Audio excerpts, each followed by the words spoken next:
Drive, and we have Ade Baptista, who's a two-time Tesla owner. He has the Model X, S, and X. Both, let's see, the X is a P90D, I believe, and the S is a 90D. Yes, that's correct. And there's the S right there. There's the X right there. And this is his first Chevrolet Bolt electric vehicle experience, and he's going to give us our honest opinion of what he thinks. Cool. Well, so far it's pretty smooth. Similar, experience in terms of instantaneous torque around the parking lot. We'll take a little quick turn here. Of course, we're in regular drive mode, so you'll have the regular regen for now, and then we'll show you the more powerful regen. Right, so the regular regen is not is definitely less than what the more powerful regen is on the Model S. It feels more like maybe the regen on a typical Prius right now. The Gen 3 Prius. So we're turning around the block here. So the pickup is definitely nice. We don't have the AC on. It's a pretty hot day today here in New England in September. Yeah, I got the windows down. We can put them up and the AC on if you want. Oh, no, yeah, we got the windows good. Hopefully the people can hear us. I think we'll be. Once we get on the expressway, we'll put the climate control on. Yeah. So this is it's a pretty smooth ride. How are the seats so far? The seats are pretty comfortable. I might have to do a little quick adjustment, but right now I'm pretty comfortable in the seat, and I'm not a small guy. I'm like 5'11", 250. So it's pretty comfortable. I could see myself driving this car on a longer trip. 70, 80, 90 miles.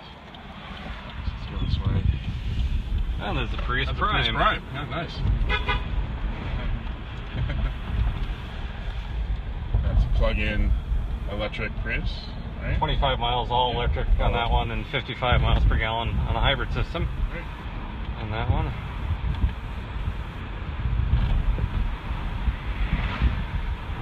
So I'm going to put you into L. Okay. And watch me. Take your foot off the accelerator, but don't touch the brake. It's actually stopping the car. It will actually pull you down to zero. Yeah, and this is a pretty big hill right now that we're on. You're a truck driver too, so I don't know. You probably know the grade. Oh yeah, yeah. I think I've been in a rig on this one. Yeah. At some point. Yeah.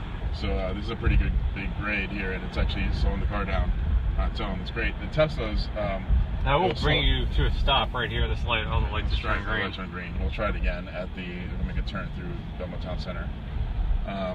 Tesla brings you down to on a level grade, probably to 3 or 4 miles an hour. You still have to put your foot on the brake. On a incline, it'll come to a complete stop. In a slight incline. It's definitely more aggressive regen than the Model S or X. The nice thing with this over the BMW i3 is that the user has the option of how much regen they want, where the i3 you're simply locked into the forced L mode. Right. And the steering is pretty tight. It feels like it's an electric assist, but it's tight. It's very for a car that's supposed to be a hatchback. It's pretty maneuverable. And I have it set on my Model S. I have the steering set to sport mode, so it's pretty tight steering. The Model X also as well, but it's not as tight on the Model X as is the S. This is tighter than the Model X, and and about as tight as the Model S. So as you can see, the car went right down to zero on its own. I have not used the brake yet. Yeah. And you can drive all day in L mode. You can floor it, get onto the freeway. That's not a problem. Someone's trying to call us. We'll call them back. Yeah.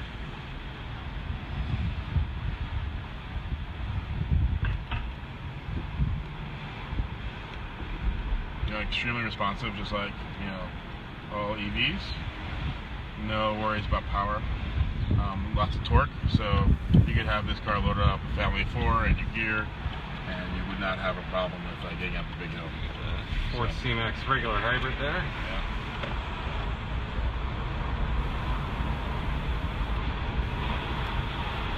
So we'll put the climate on as we're heading to the expressway.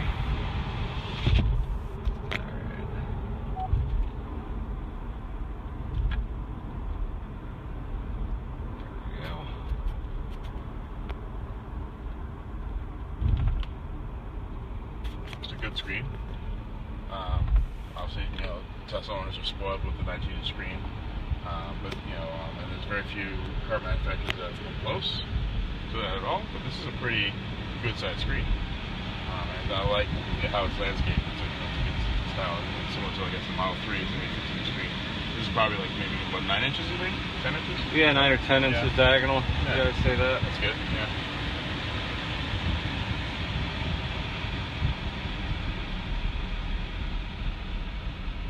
So the reasons why I like Teslas is because of the long range. And everybody has a different sort of thing that probably draws them to the Teslas, and then they start enjoying all the other features and advantages of a Tesla. And so the reason why I was drawn to Tesla is because it's an EV. It's good for environment with no compromise, right? You could drive it long distances. You have a supercharging network that allows you to charge, and even though it's slightly slower than if you put gas in the car, what people normally would do is that they would have to stop to get food or buy breaks, and so you're usually stopping healthily probably 2 or 3 hours anyway. And so the Tesla allows that sort of like mobility, and they're ever expanding that supercharging network. For day-to-day driving, a Tesla's a little bit overkill, right? You don't necessarily need that much range in a day-to-day go to work. In fact, you don't even think about the range at all. I plug it at home and wake up next day, and going to office or doing something around town, I never have to worry about charging it during the course of the day. And so what the Bolt adds is that thing, because it has such a high range, over 200 miles range, it gives you that same level of comfort when you're driving around town.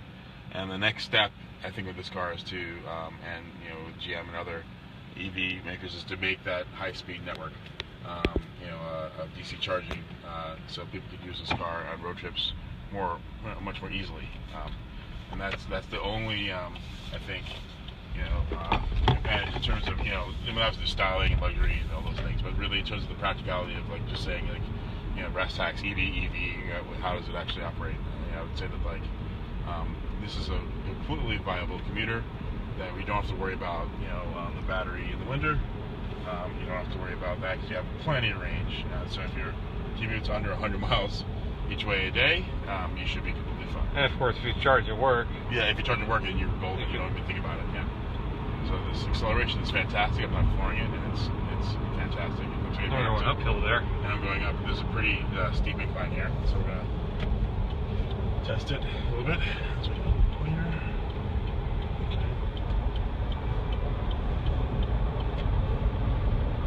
well, just like that. Yeah. This is a pretty steep grade. It's a very steep grade. There's no issue at all. Right up there. Yep.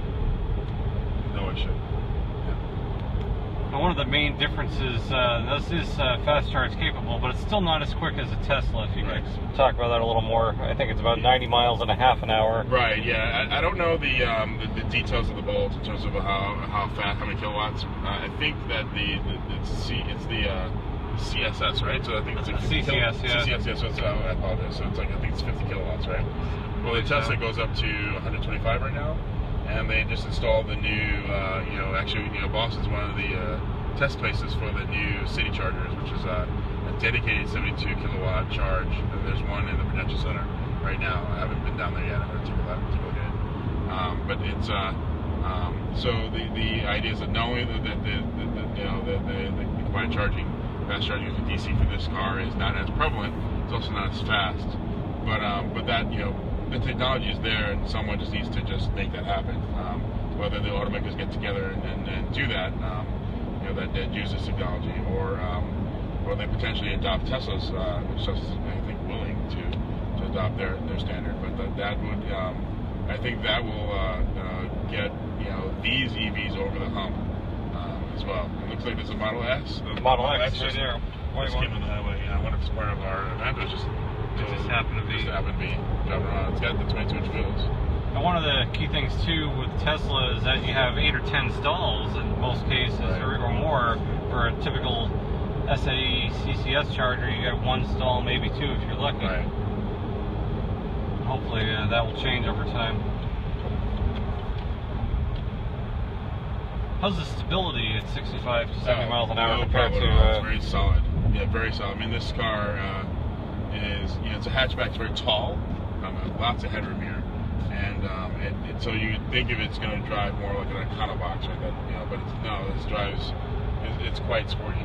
It's pretty quick, at least off the line. The question is, doing here 68, 69, keeping up with traffic, and I have no problems knowing that if I was to press it right now, it would just take off and go well above the speed limit. All right.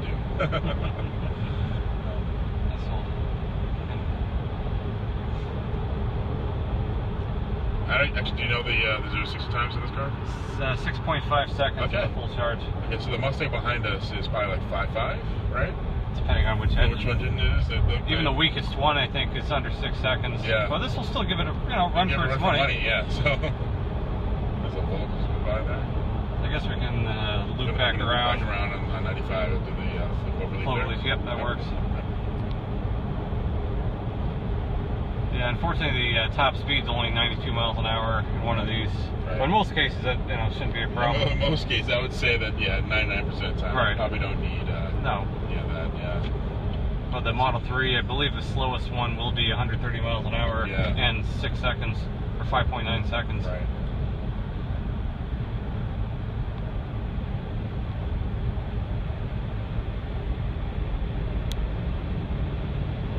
How's the wind noise at 72 miles an hour versus, I don't hear the wind, I heard the engine of the Mustang as it drove by. That is a 5.0. So yeah, it is a 5.0. Probably under 5 seconds. Yeah. Nice. This way is the Cloverleaf. Okay, so we're going to go to the next one there where the Mustang is turning. Alright. No problems with acceleration. Is there anything you don't like about the Bolt? What could GM maybe improve? So right now, I don't see anything that I don't like just yet. I think that everything seems fine. I think for a day-to-day driver, this is I don't see a problem with it at all. I mean, I'm driving around here on the turn. The handling is fantastic. There's very little body roll. Considering that this is different, that the engine's in the front like a traditional car, and the motor's in the front. The Tesla keeps their things flat, right? So that it has no center of gravity. This is pretty good. To east, right here. Yep. And so, the acceleration's fine. I think that my take on this is being able to use the car in all situations that you want to, in terms of, trying to, like if you want to go on a longer trip. And so, as a commuter, this is fantastic. You have more than enough range to handle that. I think my recommendation to GM would be and all the other automakers is to start making really truly invest in a fast charging network. It's expensive. It's going to cost billions of dollars to do so, but that will change EV adoption. And I understand why they don't, because it's expensive, and they have their investments and R&D dollars that have been spent on traditional ICE vehicles for years. They still need to recruit the investment they made there. But to truly get to a sustainable future, I think you need to make that adjustment. And these cars will fly off the shelves. So someone's going to do it. Someone's going to jump and make it happen. And you don't have to make it free like Tesla did. They can still charge people.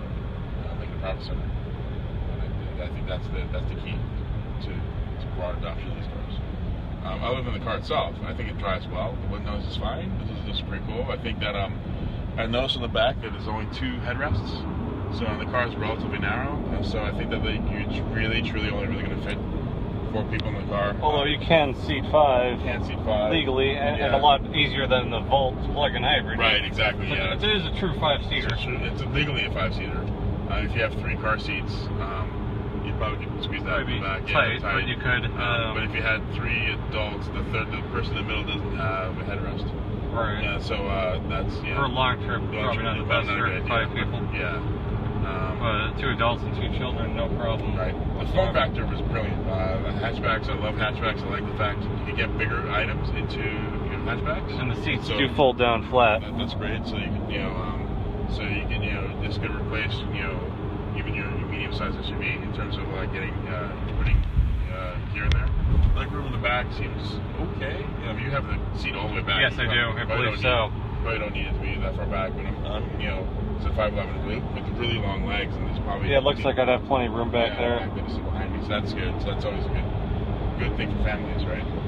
So the thing, this is a front-wheel drive car, right? Yes. Not rear-wheel drive, and Front-wheel drive. so you know, that's okay for the most part. A lot of cars are front-wheel drive. You know, it'd be nice to have an all-wheel drive option, right? I'm not sure how they would do that.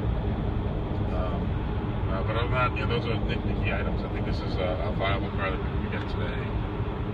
Decent price, decent range,